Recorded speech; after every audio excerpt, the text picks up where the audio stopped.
McGraw-Hill Professional presents Crucial Accountability, Tools for Resolving Violated Expectations, Broken Commitments, and Bad Behavior, 2nd edition. Written by Kerry Patterson, Joseph Grenny, David Maxfield, Ron McMillan, Al Switzler. 1st edition published as Crucial Confrontations. Narrated by Kerry Patterson. We dedicate this book to the world's best leaders, those managers, supervisors, associates, team members, parents, colleagues, and technicians who have routinely stepped up to tough, even hostile, problems and skillfully held others accountable. Thank you for your examples. Thank you for helping us learn. Preface. A note to our readers. This book is a companion to Crucial Conversations, Tools for Talking When Stakes Are High. Those who have read this offering or heard about it or bought the action figures are sure to wonder, what's the difference between Crucial Conversations and Crucial Accountability? We're glad you asked. Crucial Conversations deal with high-stakes interactions where emotions run strong and opinions vary. Crucial Accountability deals with a subset of these interactions. After parties have come to a common understanding and assignments have been made, meaning things are on course, someone fails to complete his or her assignment. All accountability conversations start with the question, why didn't you keep your commitment? And they end not merely when a solution is reached, but when it's done in such a manner that both parties are able to comply and the relationship is strengthened. In short, accountability conversations are the prickly, complicated, and often frightening performance discussions that keep us up nights. Now, here's how the two books relate. This book draws on the principles found in Crucial Conversations with an occasional and brief review of those pivotal concepts. With that said, almost all of the material you'll find here deals with the challenges associated with violated commitments and as such is new and standalone. Pick up this book, read it, put the ideas into action, and you'll never walk away from another broken promise again. Introduction. One of my problems is that I internalize everything. I can't express anger. I grow a tumor instead. Woody Allen. What is crucial accountability? And who cares? Stepping up to violated expectations. Sooner or later it happens to all of us. You're politely standing in line and a fellow cuts in front of you. What the? Well, you'll just have to say something. Just where do you think you're going? You bark. The line ends here. It begins there. To punctuate your point, you aggressively shake your finger in the direction of the beginning of the line. Nobody's going to play you for a fool. It turns out you're not alone in your impressive display of courage. Years ago, we asked people at a local mall if they would speak up to a line cutter. Almost all of them said they would. Nobody wants to be a patsy. But then later on, when we had people actually cut in front of people standing in line at a movie theater, not one person spoke up. Not one.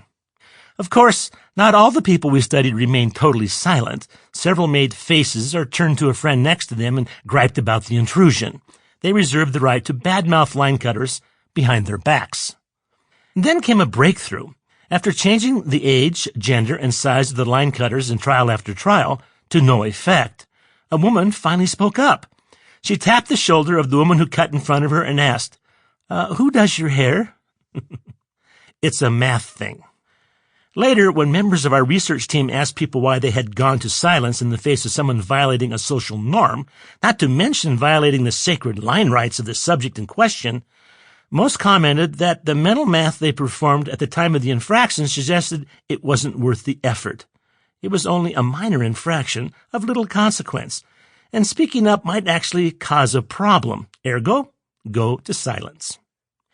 So we upped the ante. We left the mall and sat down next to students at a university library and made loud noises. Once again, nobody said anything. Members of our research team practically held a party in a location that most of us see as the very temple of silence, and yet nobody said a word. It was a library, and we were talking really loud. Still, nothing. So we snuggled up close to library patrons seated at the tables around us and read from their books, occasionally underlining a passage or two. Again, little direct dialogue. Next, we went to the student union building, sat next to people seated in the cafeteria, asked them about the food they were eating, and then, you guessed it, started sampling French fries and pie from their trays. Still, Few spoke up. As clinically passive as these research subjects seem, their silence was unique neither to the population we studied nor to any particular decade. As it turns out, 30 years after we started this line of research, you can watch a number of TV programs that are devoted to this very phenomenon. The producers hide their cameras, pay actors to do something strange, antisocial, or politically incorrect in front of innocent observers, and then record the antics that follow. When faced with scenarios even more bizarre than eating from a stranger's plate, e.g., observing a possible abduction, seeing someone collapse on the sidewalk, listening to someone make a horribly racist comment, etc., the majority of today's onlookers remain silent. You have to put someone's life in danger before innocent observers will utter a word. And even then, most people don't say anything. But what if the scenario you're watching is not taken from a mall, study, or TV program, and the stakes are both genuine and high? People could die if someone doesn't speak up. How would you feel about research subjects who remain silent under these conditions? Better yet, would you yourself keep quiet even when doing so could cause others harm? To answer the first question, you don't have to go very far. Simply visit a patient in a nearby hospital. Attached to the doorframe of nearly every hospital room in the Western world, you'll find a hand pump filled with sanitizing solution. Each healthcare professional entering the room by hospital policy is supposed to sanitize his or her hands to help avert passing infection from one patient to the next. The good doctor entering the room you're observing has just examined 3 patients down the hallway who are suffering in turn from cholera, meningitis, and yellow fever. He is now coming in to examine, read, touch, your father-in-law. Watch as the physician enters the room and fails to wash his hands. He walks right past the bottle of sanitizing solution and toward your father-in-law. Fortunately, it's your lucky day. An attending nurse observes the violation of protocol. Surely she'll speak up. Or will she? Most won't. Once again, it's a math thing. It's the physician whom the nurse has to hold accountable, and the physician could become annoyed, even offended, at the mere hint of a misstep. Heaven only knows that incurring the wrath of a physician can wreck a career. Plus, there's always a chance that the disease won't be passed on so easily. And then again, maybe the doctor did wash his hands somewhere out of sight. And so unfold the mental calculations of the nurse who opts to join the ranks of the silent. The silent majority.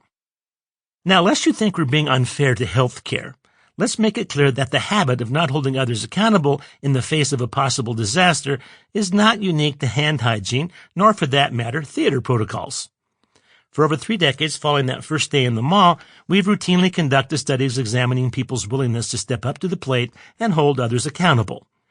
It turns out it's remarkably easy to find conditions when people don't speak up to individuals who are violating a promise, breaking a commitment, behaving badly, or otherwise not living up to expectations.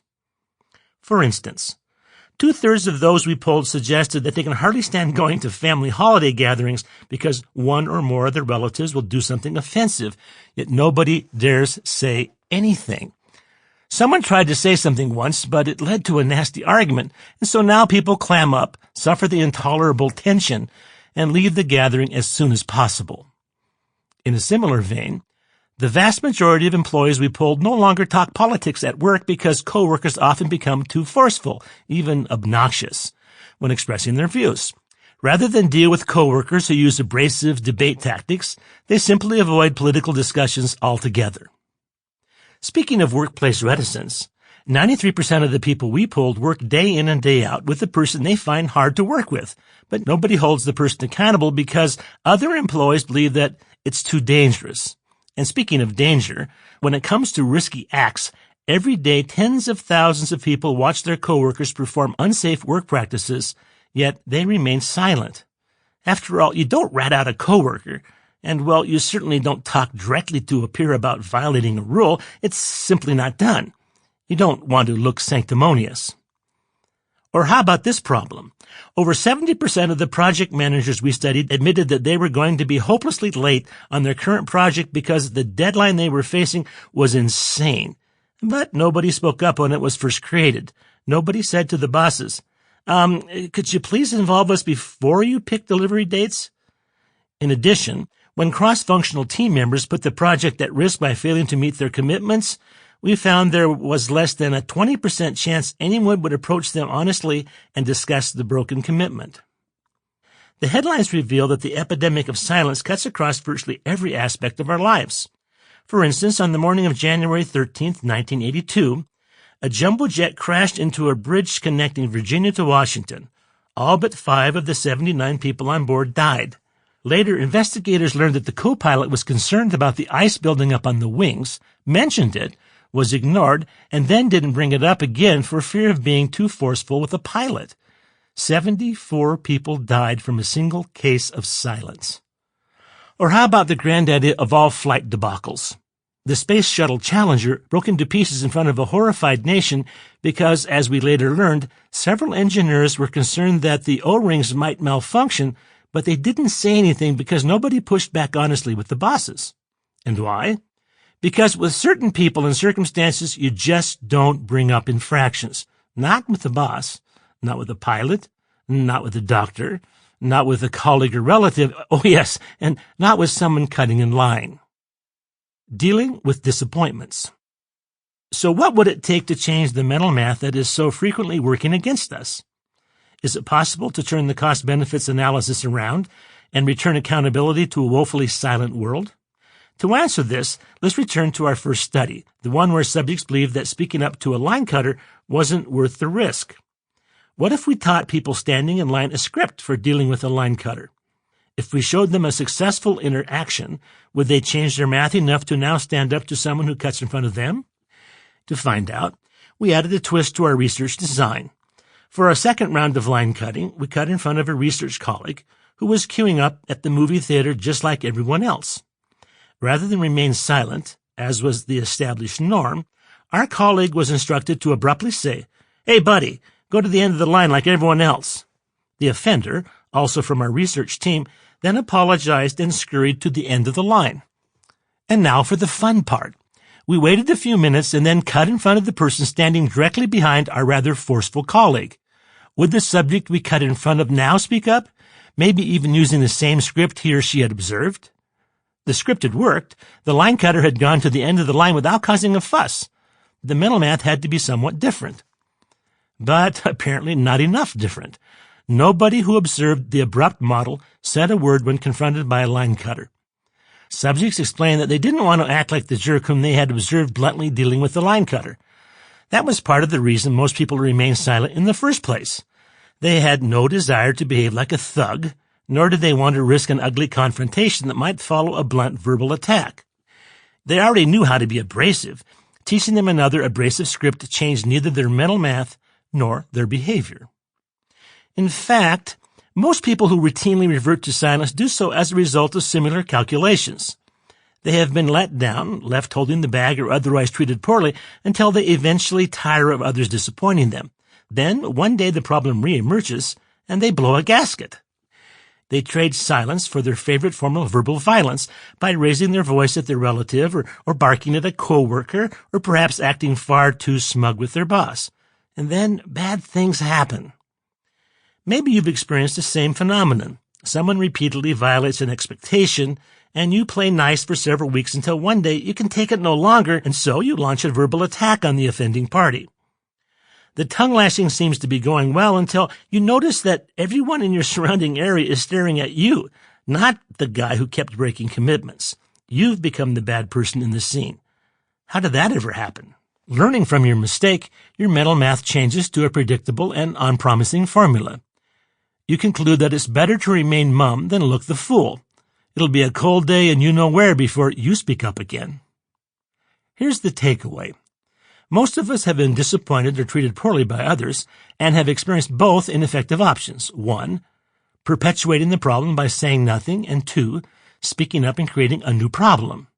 As a result, we feel trapped between two bad alternatives. We would like to say something, but not something abrasive or rude that could lead to an altercation. With this in mind, we started our third research trial with a new technique. This time we modeled an effective option to the people in the queue. We cut in front of a colleague who had been instructed to give a direct but civil response to the line cutter. He was to politely state, "I'm sorry, perhaps you're unaware. I've been standing in line for over 30 minutes. Note the civil tone and assumption of innocence. The line cutter then apologized and scurried to the end of the line. Once again, we let a few minutes pass before we cut in front of a person who had observed this staged interaction and waited to see how our research subjects would react. Given the better choice of words and delivery, would the research subjects' mental math change to the point where they finally spoke up, or would they still remain silent? After all, silence still cost nothing more than a few additional moments in line. Not only did more than 80% of the research subjects who observed the polite interaction break from tradition and say something to the line cutter, but they used the exact same words they had heard. I'm sorry, perhaps you're unaware. It was amazing.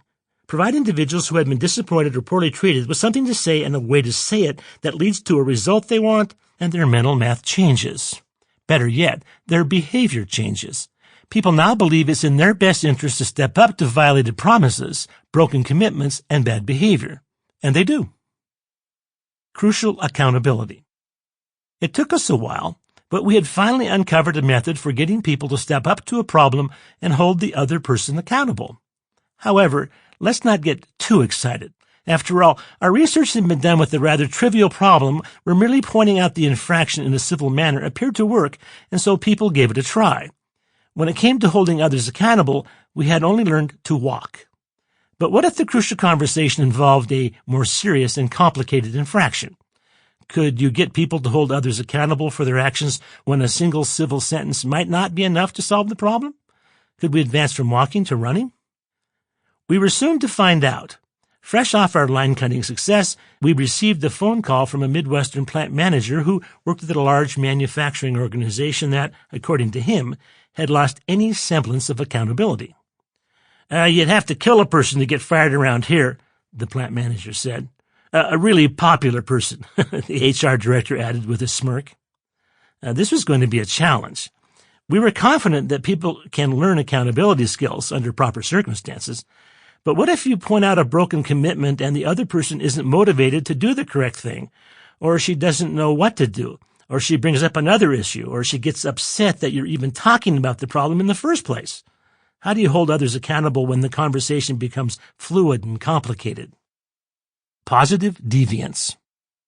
To learn the best practices involved in lengthier, more complex accountability conversations, we asked the plant manager if there were any supervisors in the building who actually did hold others accountable in a way that worked, and if so, would he allow us to watch them in action?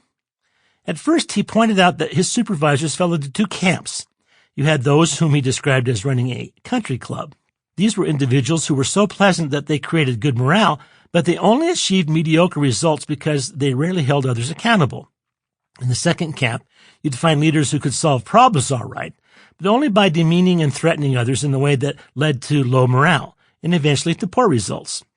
But then the plant manager thought of a few individuals who routinely found a way to hold others accountable, and they did so in a manner that not only solved the problem, but also improved their relationship.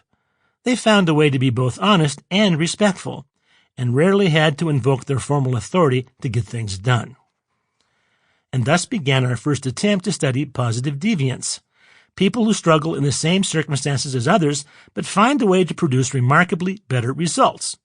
In a world filled with failure, we learn to find a handful of individuals who succeed in the face of danger, observe them in action, identify exactly what they do that differentiates them from their less successful peers, and then teach these unique actions to others.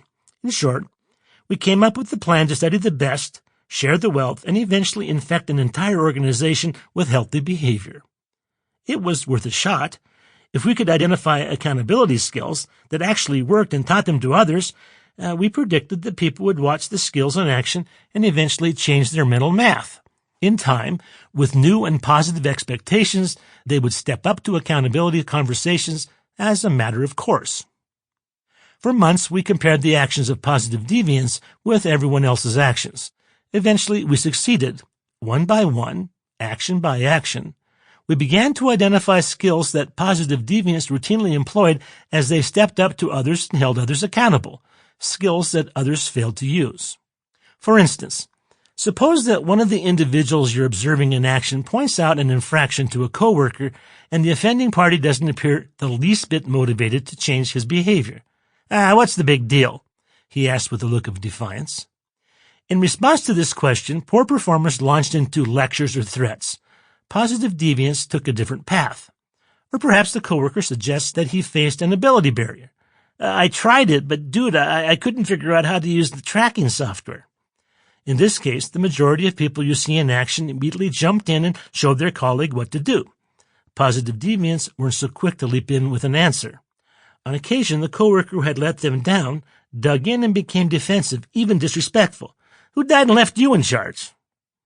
With the majority, out came newer and even more pedantic lectures. Not so with positive deviants. Skill by skill, our research team identified the insights and actions of those who routinely succeed in the face of failure, and then combined them into a training program that we use to teach accountability to hundreds of thousands of individuals worldwide. Eventually, in an effort to share these best practices with as many people as possible, we wrote this book. But will it work for me? After decades of tireless research, we have now identified about 24 accountability skills that, when used at the right time and delivered in the right fashion, separate positive deviance from everyone else. The questions remaining were, 1, when taught, would people actually use the skills? And 2, if they did, would doing so yield better results? The impact of teaching others the actions of positive deviance has been astounding. Of course, many people simply read a few passages from our work and walk away, changing nothing. Others make a feeble attempt to employ a skill or two, and to nobody's surprise, they too fail to improve. But when individuals or even entire work groups or organizations read, practice, and routinely use the best skills modeled by positive deviance, the gains have been enormous. For instance, after we spent a year teaching best practices at the manufacturing plant where accountability was reported to have been lost, people started dealing with infractions in a direct and professional way, and profitability increased by over $40 million a year. When asked how this had taken place, the plant manager explained, "Our leaders now talk early on and solve problems before they grow out of control, and they do so in a way that not only solves the problem, but also strengthens the relationship." After completing our first project in the land of no accountability, we worked in dozens of other organizations where we were able to track the specific relationship between holding accountability discussions and key performance indicators. Here are a few of our findings taken from VitalSmart's case studies. Hospitals that influence employees to embrace better ways of holding each other accountable for protocol infractions, such as failing to wash on the way in and out of patients' rooms, routinely moved from the typical 70% compliance rate to nearly a perfect score. On 2 occasions, the post-training scores were so high that compliance monitors doubted the results, repeated the analysis, and found that indeed, after being taught specific methods and scripts for dealing with protocol violations, hand-washing conformity reached nearly 100%. After turning the use of crucial accountability skills into new norms for employees of a large telecom company, we found that an increase of 18% in the use of the skills corresponded with over 40% improvements in productivity. When an IT group improved crucial accountability practice by 22%, quality improved over 30%, productivity climbed almost 40%, and costs plummeted almost 50%, all while employee satisfaction swelled 20%. A project with a large defense contractor revealed that for each 1% increase in the use of the company's crucial accountability skills, there was a $1.5 million gain in productivity. 9 months after beginning the training, employees improved 13%. You do the math. Perhaps the most interesting finding came in the form of personal career success. We learned that in order to find people who were good at holding others accountable, we simply needed to ask leaders who their most valued employees were. Almost without exception, the top valued employees selected by the leaders were positive deviants who had learned how to hold others accountable. Learn how to hold others accountable, learn how to bring predictability and trust into your organization, and you'll be counted as one of your company's most valued assets. So if you want to peer out into the distant and murky future, stand on the shoulders of giants. If you want to learn the skills routinely employed by individuals who effectively hold others accountable, and equally important, enjoy the results that come from creating a culture of accountability, stand on the shoulders of positive deviants. We, the authors, have seen enormous benefits in our own lives as we've worked to turn insights gleaned from brilliant communicators into personal, lifelong habits. One final note. We've taken the skills demonstrated by positive deviance and fashioned them into a crucial accountability skill set that provides direction for the rest of this book. The skill set provides a pathway for navigating accountability conversations before, during, and after the interaction takes place.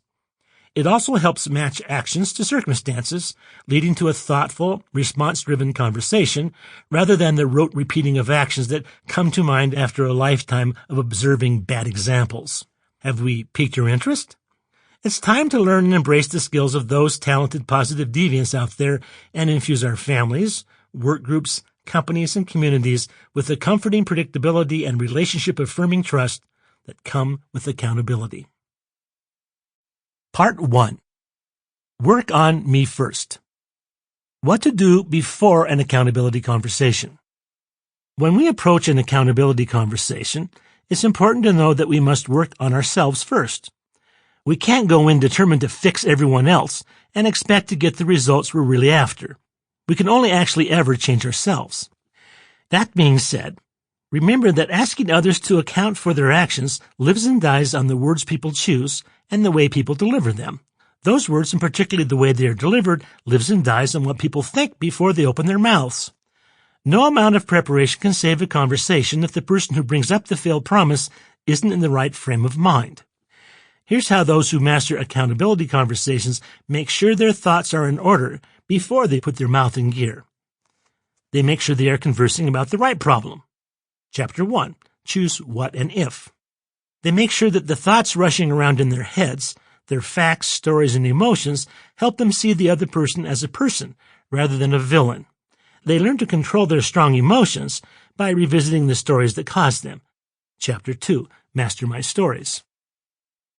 Chapter 1. I made a Freudian slip last night. I called my husband by the name of my first boyfriend. It was embarrassing. I did the same sort of thing. I meant to say to my husband, please pass the potatoes, but I said, die, loser, you've ruined my life. Choose what and if. How to know what conversation to hold and if you should hold it. Problems rarely come in tiny boxes, certainly not the issues we care about. Those come in giant bundles. For instance, your boss promises you a raise and then recants. This is the second time he's promised you something, only to go back on the promise, except this time he dropped the bomb in a meeting, and so you couldn't complain on the spot. When you stopped him in the hallway to bring up the issue, he told you he was in a hurry and said you should stop being insensitive to my time demands. You asked if you could talk later, and he said, hey, I didn't get the money I deserved either. Let's try a home example. Your in-laws just walked in unannounced while you were eating dinner. You've talked to them about giving you a heads up, particularly if they plan on dropping in at dinner time, and they still prance in on a whim. What problem do you address? You don't have enough food to go around. That could be easy to discuss. They've repeatedly promised they would notify you, but are constantly breaking that agreement and losing your trust. That's likely to be hard to bring up. Finally, after turning down your invitation to join you at the table, they pout and whimper in the corner. That could be really difficult to confront. In each of these cases, you're left with two questions that you have to answer before you open your mouth. What and if? First, what violation or violations should you actually address? How do you dismantle a bundle of accountability problems into its component parts and choose the one you want to discuss? You have a lot to choose from, and you can't talk about all of them, at least not in one sitting. Second, you have to decide if you're going to say anything. Do you speak up and run the risk of causing a whole new set of problems, or do you remain silent and run the risk of never solving the problem? Let's take these two questions one at a time. We'll deal with the if question once we've resolved the what question. Choosing what. The question of what you should discuss may be the most important concept we cover in this book. When problems come in complicated bundles, and they often do, it's not always easy to know which problem or problems to address. For example, a teenage daughter swears to her father she'll be home from her first big date by midnight, but doesn't come home until 1 a.m. Here's the pressing question. What problem should he discuss? That's easy, you say. She was late. True, that's one way to describe the problem. Here are several other ways. She broke a promise. She violated her father's trust. She drove her father insane with fear that she had been killed in a car wreck. Sample complete. Ready to continue?